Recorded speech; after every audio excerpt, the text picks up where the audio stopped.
तुम्हारी मीठी नींद लेने जा ही रहे होते हो कि अरे बेटा मैं थोड़ा पास में ही आया था तो सोचा तुम्हारे घर आ जाता हूँ। पर मैं तो जंगलों में रहता हूँ, जंगलों में क्या करने आए थे? कहीं मेरा घर तो जलाने नहीं आए थे?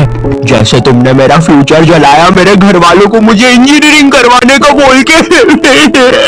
रिश्तेदारों के पास ना एक बहुत भयानक शक्ति है, ये तुम्हारे मम्मी पापा का दिमाग चेंज कर सकते हैं। बच्चा बोल रहा था कि क्रिकेटर बनना है तो हमने सोचा चलो क्रिकेट एकेडमी ज्वाइन करवा देते हैं।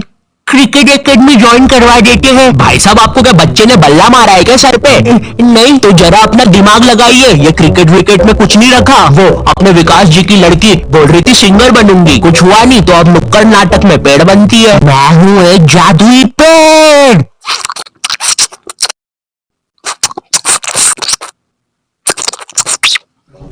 क्या हम ये पेड़ का रोल हटा सकते हैं? वैसे भी ये नाटक खरगोश और नेवले की जुगलबंदी के बारे में है। और क्या मुझे कोई बताएगा इधर असली नेवला किसने छोड़ा?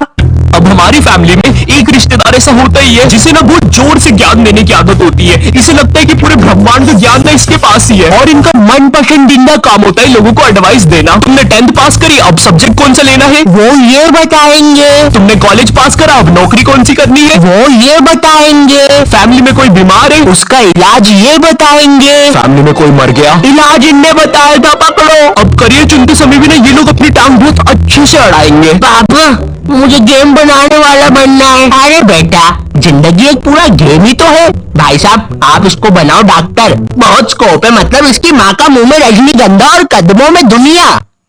नहीं पापा डॉक्टर जो नहीं पापा, इतनी पढ़ाई से तो मजदूर बन जाऊंगा मैं, लेकिन डॉक्टर तो। मुंह में रजनीगंधा कदमों में दुनिया, क्या बात कर रहे हैं आप?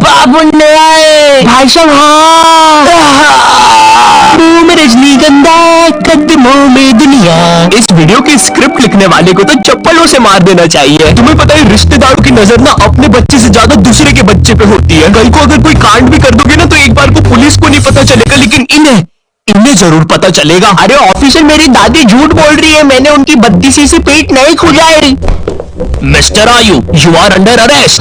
लेकिन आपके पास तो मेरे खिलाफ कोई सबूत ही नहीं था। हाँ सबूत नहीं था, लेकिन अब है। मिलो तुम्हारे फूफे से, इनने बिजली के खंभे पे चढ़ के तुम्हारी क्राइम करते हुए फोटोज खींची है। हालांकि वो बात अलग है, खंभे से नीचे उतरते समय इनकी पैंट के साथ चड्डी भी फट गई, लेकिन उसका टेंशन तुम मत लो। पैंट और चड्डी दोनों सही सलामत दर्जी के पास पहुंच चुकी है, वो सुबह तक रफू करके दे देगा। शाम तक। और ये रही तुम्हारी फोटो। गिरफ्तार कर लीजिए मुझे। अब जब भी रिश्तेदार तुम्हारे घर आते हैं तुम्हारे मम्मी पापा तुम्हें उनसे बातचीत करने के लिए बोलते हैं और तुम्हें नहीं पता होता क्या बात करनी है। इतनी अजीब सिचुएशन बनती है ना उस समय। और बेटे कुछ नहीं अंकल, यूं ही।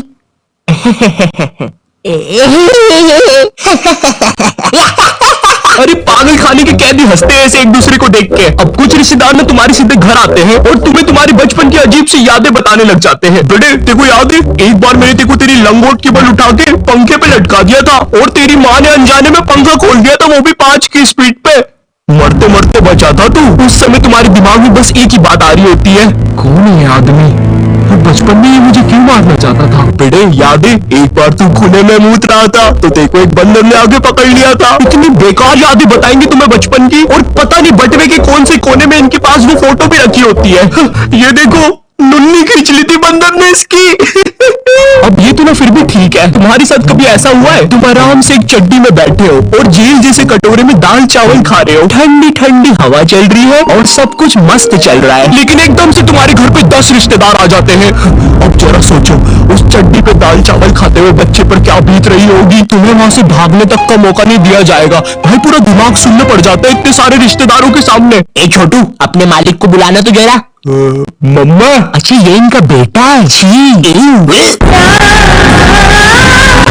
अब ये रिश्तेदार में काफी अलग अलग प्रकार के आते हैं। जैसे फैमिली में कोई बहुत बूढ़ा दादाजी नहीं होता है जिसके दिल की जगह भी बैटरी लगी होती है, इसे परिवार वाले मरने ही नहीं देते। इन्हें कुछ हुआ फट से ऑपरेशन, भाई आधा रोबोट बना के रखा है दादाजी को। उधर दादाजी का 150वां जन्मदिन बनाया जा रहा है, हैप्पी बर्थडे दादाजी। वो दादाजी बेचारा अपनी बैटरी के दोनों वायर पकड़ के बोल रहा है बेटा मार दो मुझे प्लीज, कोई मार दो। अब पीछे तुम्हारे पापा तुम्हें कोल्ड ड्रिंक उड़ाने से मना कर रहे हैं, क्योंकि अगर कोल्ड ड्रिंक का एक भी बूंद दादाजी की बैटरी पे गिरा तो तुम्हारा दादाजी टाइम बम की तरह फट जाएगा। खैर जो भी कह लो, रिश्तेदार हमारे घर से जाते समय अपनी पोटली से थोड़ा धन वो हमें भी दे के जाते हैं, भले ही वो 20 रुपए का लुल्ली नोट हो या 100 रुपए का करारा नोट हो। पर सवाल यहाँ पे ये नहीं है, सवाल ये है कि रिश्तेदारों के साथ इतनी मारामारी के बाद क्या वो 20 रुपए का लुल्ली नोट काफी था या नहीं, मुझे नहीं पता। मुझे बस एक चीज पता है, सब्सक्राइब करो। चाहे तो ये 20 रुपए का लुल्ली नोट ले लो, लेकिन सब्सक्राइब करो। मेरी आंखें तुम पे ही है, करो अभी।